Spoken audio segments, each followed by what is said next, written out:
विद्यार्थी मित्रांनो नमस्कार. आज आपण सामाजिक चळवळी या संदर्भाने महत्त्वपूर्ण माहिती पाहणार आहोत की भारतीय समाजामध्ये ज्या सामाजिक चळवळी वेगवेगळ्या कालखंडात झाल्या त्या चळवळीकडे पाहत असताना असं लक्षात येतं की ह्या चळवळीची घडून येण्याची कारणे कोणती होती, सामाजिक चळवळीच्या उदयाची कारणे कोणती आहेत, या संदर्भातला आढावा आज आपण घेणार आहोत. प्राचीन कालखंडापासून भारतीय समाजामध्ये विविध कालखंडामध्ये विविध चळवळी वेगवेगळ्या कारणांमुळे झालेल्या आपल्याला दिसतात. ह्या सामाजिक चळवळीच्या कारणांचा आढावा आज आपण घेणार आहोत. सामाजिक चळवळीची कारणे अभ्यासणार आहोत. तत्पूर्वी आपण माझ्या चॅनलला आणखीनही सबस्क्राईब केलं नसेल, लाईक केलं नसेल, शेअर केलं नसेल तर करा. आणि समाजशास्त्र विषयाचे महत्त्वपूर्ण असे व्हिडिओ हे माझ्या चॅनलवर उपलब्ध आहेत, ते पहा. जे विद्यार्थी वेगवेगळ्या स्पर्धा परीक्षांची तयारी करत आहेत त्यांच्यासाठी देखील या चॅनलवर उपयुक्त व्हिडिओ आहेत. तर आज विद्यार्थी मित्रांनो, सामाजिक चळवळी या मधील आपण सामाजिक चळवळीची कारणं कोणती आहेत त्याचा आढावा घेणार आहोत. चला पाहूया आपण सामाजिक चळवळीच्या उदयाची कारणे.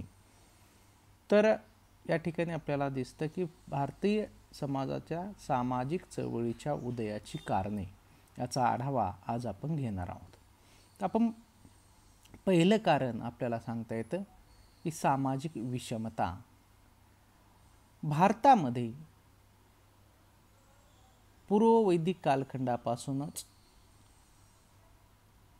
वेगवेगळ्या घटकांच्या आधारे ही असमानता होती. वेगवेगळे घटक आहेत असमानतेसाठी. मग जाती व्यवस्था असेल, वर्ण व्यवस्था असेल.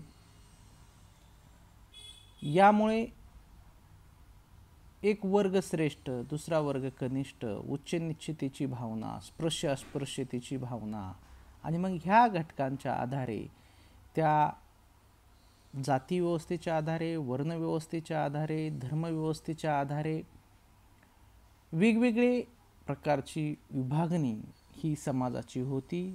त्यामुळे समाजामध्ये सर्वच प्रकारची सामाजिक, राजकीय, शैक्षणिक, सांस्कृतिक, धार्मिक विषमता ही निर्माण झालेली आपल्याला दिसून येते. आणि ही विषमता असं म्हटल्यानंतर एक घटक किंवा एक वर्ग हा दुसऱ्या वर्गावर वेगवेगळ्या प्रकारची बंधनं टाकत होता. आणि या बंधनामधून, कडक बंधनामधून, कडक नियमांमधून समाजामध्ये ही विषमता निर्माण होत होती. आणि ही धार्मिक बंधनं असतील, सामाजिक बंधनं असतील, ही ह्या वर्गावर जाचक आहेत, ही ह्या वर्गाचं शोषण करणारे आहेत, असं लक्षात आल्यानंतर ही सामाजिक विषमता कमी व्हावी, सामाजिक धार्मिक विषमता जी निर्माण झालेली आहे तिच्या विरुद्ध समाजामध्ये असंतोष निर्माण झाला. आणि ह्या असंतोषामधून सामाजिक विषमतेतून सामाजिक समतेसाठी ह्या सामाजिक चळवळीचा उदय झाला असं आपल्याला म्हणता येईल. सामूहिकरित्या मग धर्माविरुद्ध असेल, समाजातल्या जाती व्यवस्थेविरुद्ध असेल, समाजातल्या वर्ण व्यवस्थेविरुद्ध असेल, सामूहिकरित्या समाजातील व्यक्तींकडून प्रयत्न करण्यात आले आणि त्यामधून ह्या सामाजिक चळवळींचा उदय झाला. म्हणजे समाजामध्ये जी सामाजिक विषमतेची दरी निर्माण झाली होती ती दूर करण्यासाठी, ह्या सामाजिक विषमतेच्या विरुद्ध असंतोष निर्माण झालेला होता तो दूर करण्यासाठी समाजामध्ये सामाजिक चळवळी झाल्या. हे आपल्याला सामाजिक विषमता हे सामाजिक चळवळीचं पहिलं कारण सांगता येईल. दुसरं कारण आहे, या ठिकाणी आपल्याला सांगता येईल सामाजिक विघटन. सामाजिक विघटन काय आहे तर आपण पाहतो की समाजामध्ये जी काही मूल्ये असतात, जी काही नियमने असतात, ती व्यक्तीच्या वर्तनावर नियंत्रण करत असतात. आणि जेव्हा व्यक्तीच्या वर्तनावर नियंत्रण करणारे हे घटक असतात, ह्या घटकांचा प्रभाव नियमने असतील, मूल्य असतील, ह्या घटकांचा प्रभाव जेव्हा व्यक्तीच्या वर्तनावर कमी होतो तेव्हा समाजामध्ये सामाजिक विघटनाची परिस्थिती निर्माण होते असं आपल्याला सांगता येतं. ही सामाजिक विषमता जसं आपण पाहिलं त्याच पद्धतीने सामाजिक विघटनाची स्थिती ही निर्माण होण्या पाठीमागचं कारण व्यक्ती आपली मूल्ये, आपली नियमने, आपल्याला असलेली जी काही बंधनं आहेत ती बंधनं सोडून वागतो. जेव्हा मोठ्या प्रमाणावर मोठा समूह अशा प्रकारचं विघटन समाजामध्ये वर्तन करतो तेव्हा सामाजिक विघटनाची परिस्थिती निर्माण होते आणि हे सामाजिक विघटन विषमतेतून लोकांमध्ये विषमता निर्माण करतं, अन्यायकारक भूमिका घेत असतं, जाचक असतं आणि ह्यामधून लोकांची ज्या काही इच्छाशक्ती असतात, लोक बदलण्यासाठीची इच्छाशक्ती असतात, ह्या सर्व घटकांना आपण पाहतो की विघटनाची परिस्थिती ही समाजामध्ये निर्माण झालेली आपल्याला दिसून येते आणि यामधून परात्मता, निराशा ही लोकांमध्ये येत असते. आणि मग अशा प्रकारचा सामाजिक विघटनाची परिस्थिती जेव्हा समाजामध्ये निर्माण होते तेव्हा ह्या सामाजिक चळवळींचा उदय होतो किंवा सामाजिक चळवळीला चालना मिळते असं आपल्याला सांगता येतं. म्हणून जेव्हा समाजामध्ये सामाजिक विघटनाची स्थिती निर्माण होते, सामाजिक विघटनातून अनेक घटकांवर अन्याय अत्याचार होतात तेव्हा सामाजिक विघटनाची स्थिती दूर करण्यासाठी समाजामधून सामाजिक चळवळी ह्या उभ्या राहतात असं आपल्याला सांगता येतं. तिसरं कारण आहे आपल्याला सांस्कृतिक प्रवाह. समाजामध्ये जे काही वेगवेगळे सांस्कृतिक प्रवाह आहेत हेही एक सामाजिक चळवळीसाठी कारणीभूत आहेत. कारण आपण पाहतो की भारतीय समाजामध्ये भारतीय समाज हा विविधतेने नटलेला आहे. विविध प्रकारची सांस्कृतिक स्थिती भारतामध्ये आहेत, विविध प्रकारचे सांस्कृतिक प्रवाह आहेत आणि मग ज्या वेळेस आपण पाहतो की समाजामध्ये ही परिस्थिती निर्माण होते की विविध धर्माचे लोक, विविध जातीचे, वंशाचे, भाषेचे, लिंगाचे लोक जेव्हा एकत्र भारत देशामध्ये राहतात तेव्हा या ठिकाणी प्रत्येकजण आपली जात श्रेष्ठ आहे, आपला धर्म श्रेष्ठ आहे, म्हणजे प्रत्येकाचा सांस्कृतिक प्रवाह आहे, प्रत्येकाची संस्कृती, प्रत्येक जाती धर्मातील व्यक्तीला वाटत असतं की आपली संस्कृती श्रेष्ठ आहे आणि मग ते इतर संस्कृतीला, इतर धर्माला, इतर जातीला, इतर भाषाला, इतर लिंगांना ते कनिष्ठ समजतात. यामधून लिंगभेदाची भावना निर्माण होते, भाषिक विविधतेची भावना, भाषाभेद निर्माण होतो, वंशभेद निर्माण होतो, जातीभेद निर्माण होतो आणि मग जेव्हा अशा प्रकारचं वातावरण त्या ठिकाणी निर्माण होतं तेव्हा समान हक्कासाठी कनिष्ठ आणि श्रेष्ठ कोणीही नाही, सर्व जाती धर्म समान आहेत, सर्वांची संस्कृती समान आहे, आपण भारत देशाचे नागरिक आहोत. म्हणून जेव्हा अशा पद्धतीने एका घटकाच्या आधारे दुसरा घटक आपलं श्रेष्ठत्व गाजवण्याचा प्रयत्न करतो सांस्कृतिकतेच्या आधारे तेव्हा समाजामध्ये जी विषमता निर्माण होते ही विषमता दूर करण्यासाठी, हा सांस्कृतिक प्रवाह दूर करण्यासाठी पूर्ण देशामध्ये किंवा संपूर्ण जगामध्ये आपल्याला सांगता येईल की ह्या सामाजिक चळवळी तिथं अस्तित्वात येतात किंवा सामाजिक चळवळी घडून येतात आणि ही धर्माच्या आधारे, जातीच्या, वंशाच्या, भाषाच्या आणि लिंग, प्रदेश याच्या आधारे जी निर्माण झालेली विषमता असते ती दूर करण्याचा प्रयत्न करतात असं आपल्याला सांगता येतं. म्हणून सांस्कृतिक प्रवाह हे तिसरं कारण आपल्याला सांगतं. त्यानंतर पुढलं चौथं कारण आहे सामाजिक असंतोष. तर सामाजिक असंतोष कशामुळे निर्माण होतो तर आपल्याला माहीत आहे की पूर्वी आपण वरिष्ठ आणि कनिष्ठ वर्णाचे लोक, आपण श्रेष्ठ कनिष्ठ, मग ते कशाच्या आधारे होतं, जातीभेदाच्या आधारे असेल, धर्माच्या आधारे असेल किंवा आपण लिंगाच्या आधारे असेल, ही भावना ही निर्माण झालेली होती. मग जे श्रेष्ठ आहे मग तो जाती व्यवस्थेच्या आधारे असतील तर सवर्ण हे दलितांवर, मागासवर्गीय, अस्पृश्यांवर अत्याचार करत होते, जातीवर जातीचा आधार घेऊन अमानवी अत्याचार होत होते, लिंगाच्या आधारे स्त्रियांवर अत्याचार होत होते आणि जमीनदार जे जमीनदार होते, जे जमीन कसणारे होते यांच्यावर सावकार आणि ठेकेदार हे अत्याचार करत होते आणि मग अशा पद्धतीने समाजामध्ये एक प्रकारचा सामाजिक असंतोष हा निर्माण झालेला होता ह्या शोषण व्यवस्थेच्या विरोधामध्ये. आणि जेव्हा सामाजिक असंतोष निर्माण होतो तेव्हा परिणाम म्हणून समाजामध्ये सामाजिक चळवळी उभ्या राहतात. इथं सामाजिक असंतोष कसा निर्माण होतो तर तुम्ही पाहिलं असेल की जो जमीन सावकार हे शेतकऱ्यांची लूट करत असत, शेतकऱ्यांचं शोषण करण्याचं काम हे सावकार, ठेकेदार, जमीनदार करत असत आणि मग सावकारांच्या विरोधामध्ये शेतकऱ्यांनी बंड केलेले किंवा शेतकऱ्यांनी आपल्या चळवळी उभ्या केलेल्या आपल्याला माहीत आहेत आणि मग शेतकरी त्या ठिकाणी आपल्या चळवळी ह्या उभ्या करत हो असत. म्हणजे जेव्हा समाजामध्ये सामाजिक असंतोष निर्माण होतो तेव्हा समाजामध्ये सामाजिक चळवळी ह्या उभ्या राहिलेल्या आपल्याला दिसून येतात. म्हणून सामाजिक चळवळीचं एक कारण सामाजिक असंतोष हे आपल्याला सांगता येतं. पुढलं कारण आपल्याला सांगता येईल की सापेक्ष वंचितता, की आपण पाहतो की एक वंचिततेची भावना एखाद्या गटामध्ये जेव्हा निर्माण होते, भारतीय समाजामध्ये वंचित घटक हे मोठ्या प्रमाणावर आहेत. वेगवेगळ्या ज्या चळवळी झालेल्या आहेत ह्या वंचित घटकांच्या चळवळी म्हणून ओळखल्या जातात. की विकसनशील देश दारिद्र्य, उपासमारी, आरोग्य या संदर्भामध्ये असलेल्या सुविधा ह्या आपल्यापर्यंत पोहोचत नाहीत, वंचित घटकांपर्यंत पोहोचत नाहीत. त्याची जाणीव त्यांना जेव्हा होते की आपणही या भारताचे नागरिक आहोत किंवा आपण ह्या देशाचे नागरिक आहोत, परंतु एकीकडे श्रीमंती वाढत जाताना आपल्याला दिसून येते की पैशावाल्याकडे पैसा जातो आणि यामधून आपल्याला माहीत आहे की आपण जसं जागतिकीकरणाचं धोरण स्वीकारलेलं आहे तसं एकीकडे एक वर्ग श्रीमंत होत जातो, दुसरा वर्ग हा गरीब होत जाताना आपल्याला दिसून येतो. यामधून मोठ्या प्रमाणावर श्रीमंत आणि गरिबांमधली दरी निर्माण होत आहे, दारिद्र्याचं प्रमाण वाढत आहे आणि म्हणून भारतीय राज्यघटनेने आपल्याला समानतेचा अधिकार दिलेला आहे. समानतेची वागणूक आपल्याला मिळाली पाहिजे, आपल्यालाही रोजगाराची हमी मिळाली पाहिजे, अशा प्रकारची भावना ही निर्माण होते आणि मग आपल्याला सुद्धा आपण ह्या देशाचे नागरिक आहोत, आपण वंचित घटक जरी असलो तरी आपल्याला जीवन जगण्याचा अधिकार आहे, आपल्याला दारिद्र्यातून वर येण्याचा अधिकार आहे, असं जेव्हा ह्या घटकांना वाटतं तेव्हा भारतीय समाजामध्ये अनेक सामाजिक चळवळी ह्या झालेल्या आपल्याला दिसून येतात आणि लोक अशा पद्धतीने जे वंचित घटक आहेत ते एकत्रित होतात, संघटित होतात आणि आपल्या चळवळी ह्या उभ्या करताना आपल्याला दिसून येतात. तर अशा पद्धतीने सापेक्ष वंचितता हे एक सामाजिक चळवळीचं कारण आपल्याला सांगते. त्यानंतर संतांचे योगदान, की जे संत होते की आता भारतीय समाजामध्ये आपल्याला माहीत आहे की जे संतांनी कार्य केलं त्या संतांच्या कार्यामुळे सुद्धा भारतीय समाजामध्ये वेगवेगळ्या चळवळी ह्या उभ्या राहिलेल्या आहेत.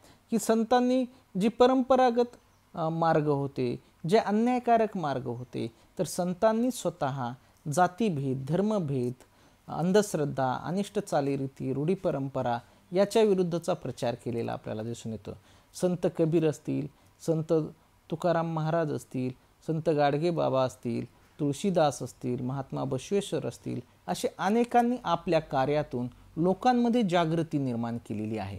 की आपल्याला माहीत आहे की संत तुकाराम महाराज असतील यांनी जाती व्यवस्थेच्या विरुद्ध केलेला बंड, एकनाथ महाराज असतील, बसवेश्वर असतील यांनी जाती व्यवस्था जी होती ही कशा पद्धतीने अनिष्ट प्रथा आहे, कशा पद्धतीने अन्याय करणारी आहे, जातीभेदातून आपण माणुसकी कशी विसरतो या संदर्भातले प्रवचनं देऊन, या संदर्भातली कीर्तनं हे देऊन संत कबीरापासून तर संत गाडगे महाराजापर्यंत अनेक संतांचं योगदान हे असलेलं आपल्याला दिसून येतं.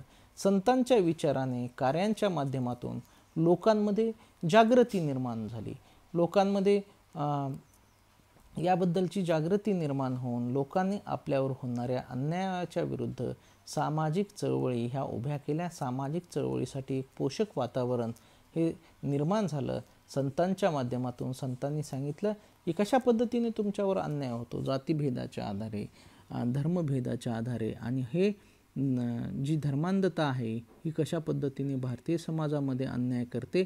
तर या संदर्भातलं त्यांनी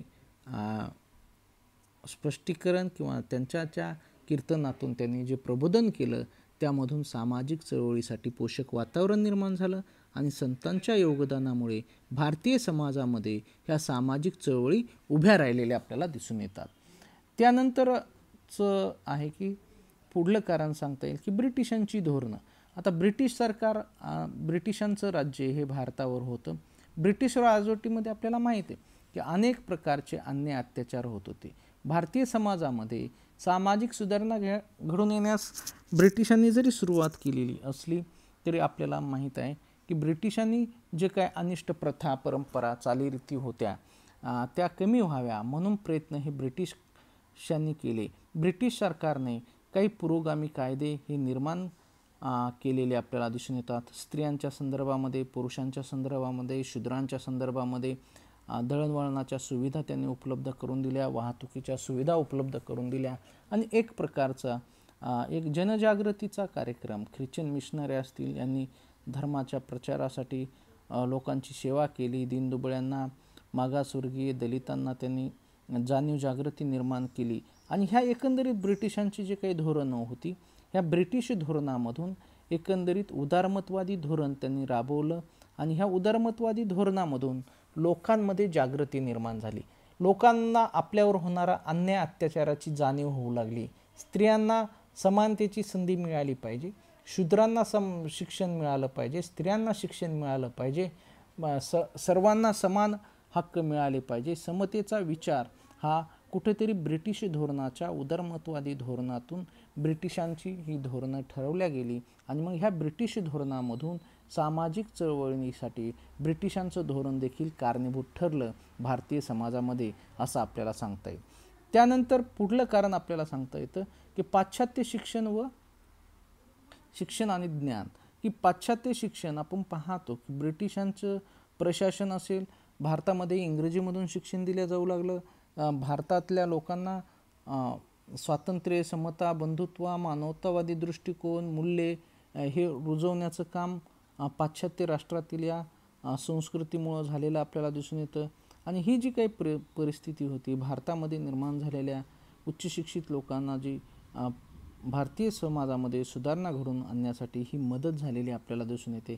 की पाश्चात्य शिक्षण घेऊन आलेलं, मी तर यापुढेही आपल्याला सांगता येईल की महात्मा गांधींचं शिक्षण पाश्चात्य देशात झालं, शाहू महाराजांनी पाश्चात्य देशात शिक्षण घेतलं, तिथली समाजव्यवस्था पाहिली आणि भारतामध्ये येऊन त्यांनी सामाजिक चळवळीसाठी ही मदत केलेली आपल्याला दिसून येते. म्हणजे पाश्चात्यांचं शिक्षण हे व्यक्ती स्वातंत्र्याचं शिक्षण होतं, ते समतेचं शिक्षण होतं, ते स्वातंत्र्याचं शिक्षण होतं आणि यामुळं भारतीय समाजामध्ये ज्या पाश्चात्य शिक्षणाचा आणि ज्ञानाचा वापर करून भारतीय समाजामध्ये अनेक सामाजिक चळवळीला सुरुवात झाली असं आपल्याला म्हणता येईल. म्हणून पाश्चात्य शिक्षण व ज्ञान हेही एक सामाजिक चळवळीचं कारण आपल्याला सांगता येईल. त्यानंतर पुढलं कारण आहे विद्यार्थी मित्रांनो, समाज सुधारकांचे योगदान. आताच उल्लेख मी केल्याप्रमाणे की भारतीय समाजामध्ये अनेक समाजसुधारक झालेले आहेत. या समाजसुधारकांनी काय केलं तर या समाजसुधारकांनी समतेचा, मानवतेचा, विषमता दूर करण्याचा हा दृष्टिकोन राखलेला आपल्याला दिसून येतो. प्रामुख्याने सामाजिक समता भारतीय समाजामध्ये निर्माण झाली पाहिजे. मग ती कशाच्या आधारे विषमता होती तर जातीच्या आधारे, धर्माच्या आधारे, लिंगाच्या आधारे ज्या काही अनिष्ट प्रथा होत्या, ज्या अनिष्ट रूढी होत्या, अंधश्रद्धा होत्या, ज्या ह्या बंद झाल्या पाहिजे आणि ही भारतीय समाजातील विषमता निष्ठ होऊन सामाजिक समता निर्माण झाली पाहिजे. यासाठी मग आपल्याला माहीत आहे की राजाराम मोहन राय असतील, दयानंद सरस्वती असतील, ईश्वरचंद विद्यासागर असतील, महात्मा गांधी असतील, महात्मा ज्योतिबा फुले, राजर्षी शाहू महाराज, डॉक्टर बाबासाहेब आंबेडकर अशा अनेक समाजसुधारकांनी खूप मोठं योगदान दिलेलं आहे. यांच्या या योगदानामुळे लोकांमध्ये जागृती निर्माण झाली, त्यांनी केलेल्या कायद्यांमुळे लोकांमध्ये जागृती निर्माण झाली आणि परिवर्तनास सुरुवात झाली आणि सामाजिक चळवळी घडून यायला मदत झाली असं आपल्याला सांगता येईल. म्हणून भारतीय समाजामध्ये जे समाजसुधारक होऊन गेले ह्या समाजसुधारकांचं योगदान देखील सामाजिक चळवळीसाठी एक कारणीभूत ठरलेलं आपल्याला दिसून येतं, सामाजिक चळवळीचे एक कारण सांगते. त्यानंतर विद्यार्थी मित्रांनो, भारतीय राज्यघटना. भारतीय राज्यघटनेच्या संदर्भाने आपल्याला माहीत आहे की भारतीय राज्यघटना ही भारतामध्ये स्वीकारली. त्यानंतर आपण भारतीय राज्यघटनेने स्वातंत्र्यप्राप्तीनंतर भारतीय राज्यघटनेचा स्वीकार केल्यापासून आपण जे काही वंचित घटक होते, सर्वांना समानतेचा अधिकार, सर्वांना शिक्षण घेण्याचा अधिकार, सर्वांना आर्थिक स्वातंत्र्य, सामाजिक स्वातंत्र्य, ही जी काही विषमता होती, धार्मिक विषमता होती, जाती विषमता होती, ती नष्ट करून सामाजिक स्वातंत्र्य, अभिव्यक्ती स्वातंत्र्य ह्या भारतीय राज्यघटनेमध्ये या संदर्भातल्या तरतुदी ह्या केलेल्या आपल्याला दिसून येतात. भारतीय राज्यघटनेचा स्वीकार करून सामाजिक समतेचं धोरण आपण स्वीकारलं आणि ह्या सामाजिक समतेच्या धोरणामधून भारतीय राज्यघटना स्वीकारल्यानंतर आपण अशा पद्धतीने भारतीय राज्यघटनेतून सामाजिक समता प्रस्थापित करण्याचा प्रयत्न झाला आणि त्यामुळं भारतीय समाजामध्ये लोकांमध्ये समतेसंबंधी स्वातंत्र्यासंबंधी जनजागृती निर्माण झालेली दिसून येते आणि यामधून प्रत्येकाचे मूलभूत हक्क अधिकार कर्तव्ये हे त्यांना बहाल करण्यात आले. राज्यघटना आपण स्वीकारल्यामुळं प्रत्येक व्यक्तीच्या संदर्भामध्ये हा विचार झाला आणि म्हणून भारतीय राज्यघटना स्वीकारल्यानंतर लोकांमध्ये जागृती होऊन आपल्याला सांगता येईल की भारतीय समाजामध्ये अन्याय अत्याचाराविरुद्ध अनेक सामाजिक चळवळी ह्या उभ्या राहिलेल्या आपल्याला दिसून येतात. त्यानंतर सरकारची सदोष धोरणे, की सरकार जे काही निर्णय घेत असतं, शासनाच्या ज्या काही पॉलिसीज असतात त्या पॉलिसी विरुद्ध ह्या धोरणांविरुद्ध सरकारच्या धोरणांविरुद्ध अन्याय अत्याचारकारक जेव्हा धोरणं निर्माण होत असतात तेव्हा त्याविरुद्ध आवाज उठवण्याचं काम हे समाजातील वेगवेगळ्या घटकांकडून होत असतं. सामाजिक समतेसाठी आपण पाहतो की जे काही सरकार असतं ह्या सरकारची जी काही उदासीन धोरणं निर्माण होत असतात, उदासीन धोरणामधून राजकीय स्वातंत्र्याच्या राजकारणातील स्वार्थामुळे अनेक नेते मंडळी स्वतःच्या स्वार्थासाठी अनेक प्रकारचे निर्णय हे घेत असतात आणि ह्या निर्णयाच्या विरुद्ध आवाज उठवण्याचं काम हे इथली जनता करत असते आणि जेव्हा हे निर्णय अपयशी ठरतात, हे निर्णय लोकांच्या विरुद्ध ठरतात, तेव्हा लोक हे जन आंदोलनं तयार करतात, लोक हे सामाजिक चळवळी उभ्या करतात आणि मग आपल्याला माहीत आहे की दलित असतील, स्त्रिया असतील, मागासवर्गीय असतील, अल्पभूधारक असतील, शेतकरी असतील, ही आपल्या या ठिकाणी शासनाच्या धोरणाविरुद्ध आंदोलन करताना आपल्याला दिसून येतात. की आपण पाहिलं की नुकतंच दिल्ली येथे झालेल्या शेतकऱ्यांचं आंदोलन, जे काही 3 कायदे शासनाने मंजूर केली, जी 3 धोरणं शेतकऱ्यांच्या संदर्भामध्ये केंद्र शासनाने मंजूर केली, त्याला विरोध म्हणून आज मोठ्या प्रमाणावर शेतकरी चळवळ पूर्ण देशभर राबताना किंवा देशभर उभी राहिलेली आपल्याला दिसून येते आणि शेतकऱ्यांनी मोठी चळवळ त्या ठिकाणी उभी केली. म्हणजे अशी शेतकऱ्यांची धोरणं असतील, वेगवेगळ्या प्रकारच्या स्त्रियांच्या संदर्भातली धोरणं असतील, दलितांच्या संदर्भातली धोरणं असतील, ही धोरणं जेव्हा सदोष निर्माण करतात, जेव्हा त्याच्यामध्ये दोष निर्माण झालेले असतात, त्याच्याविरुद्ध आवाज उठवण्याचं काम, त्याच्याविरुद्ध सामाजिक चळवळी ह्या उभ्या राहताना आपल्याला दिसून येतात. त्यानंतर पुढलं कारण आपल्याला सांगता येतं की पर्यावरणात्मक बदल. आता पर्यावरणात्मक बदलाच्या संदर्भामध्ये आपण आता सर्वजण जे काही ह्या माध्यमातून सोशल मीडियाच्या माध्यमातून आपण भेटत आहोत, त्याचं प्रमुख कारण काय आहे तर हे झालेला पर्यावरणात्मक बदल. की कोरोनासारखे आजार हे आले, हे कशामुळे आलेले आहेत तर आपल्याला माहिती आहे कोरोनासारखी महामारी आलेली आहे आणि यामध्ये प्रामुख्याने काय झालं तर प्रामुख्याने एक झालं की यामध्ये अशा पद्धतीचा पर्यावरणात्मक बदल झाला आणि हे निर्माण झालेलं आपल्याला दिसून येतं की इथं आंदोलनं ही उभा राहताना आपल्याला दिसून येतं की पर्यावरणात्मक बदलामधून आपल्याला अनेक प्रकारची आंदोलनं उभी राहताना दिसून येतात किंवा पर्यावरणाच्या संदर्भामध्ये ध्वनी प्रदूषण, वायू प्रदूषण, पाणी प्रदूषण, पर्यावरणामध्ये जे दोष निर्माण झाले त्याच्यामधून समाजाचं संतुलन बिघडलं आणि विकसनशील देश असतील, विकसित देश असतील, या सर्वांनाच नैसर्गिक साधनांचा असमतोल जर साधला तर काय होऊ शकतं याचं जिवंत उदाहरण म्हणजे हे आजचे आलेले कोरोनासारखे कोविड-19 सारखे महामारीचं संकट हे प्रत्येक जगावर आलेलं आपल्याला दिसून येतं. ग्लोबल वॉर्मिंग असेल, अशा अनेक समस्या जेव्हा निर्माण होतात तेव्हा लोक जागतिक तापमान घटल्यामुळे ग्लोबल वॉर्मिंग असेल आणि मग पर्यावरण जनजागृतीसाठी आपल्याला वेगवेगळ्या चळवळी ह्या भारतामध्ये सुद्धा उभा राहिलेल्या आपल्याला दिसून येतात. पाणी बचतीच्या संदर्भामध्ये असेल, पुन्हा मेधा पाटकरांचं नाव घेता येईल, सुंदरलाल बहुगुणांचं नाव घेता येईल, असे अनेक नावं, राजेंद्र सिंगचं नाव घेता येईल, अशी अनेक नावं ही आपल्याला घेता येतील ज्यांनी पर्यावरणाच्या संदर्भामध्ये बदलांच्या संदर्भामध्ये हे कार्य केलेलं आपल्याला दिसून येतं. तर एकंदरीत विद्यार्थी मित्रांनो, आपण सामाजिक चळवळीची ही कारणं पाहिली, त्याचं आपण पाहूया. पहिलं कारण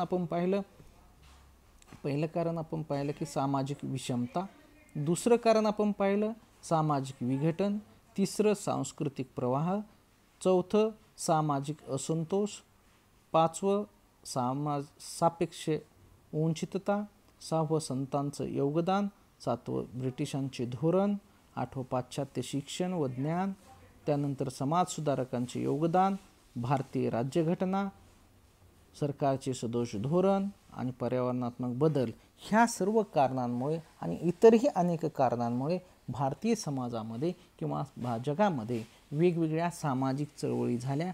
ह्या सामाजिक चळवळीची कारणं ही आपल्याला अशा पद्धतीने अभ्यासता येतील. धन्यवाद विद्यार्थी मित्रांनो.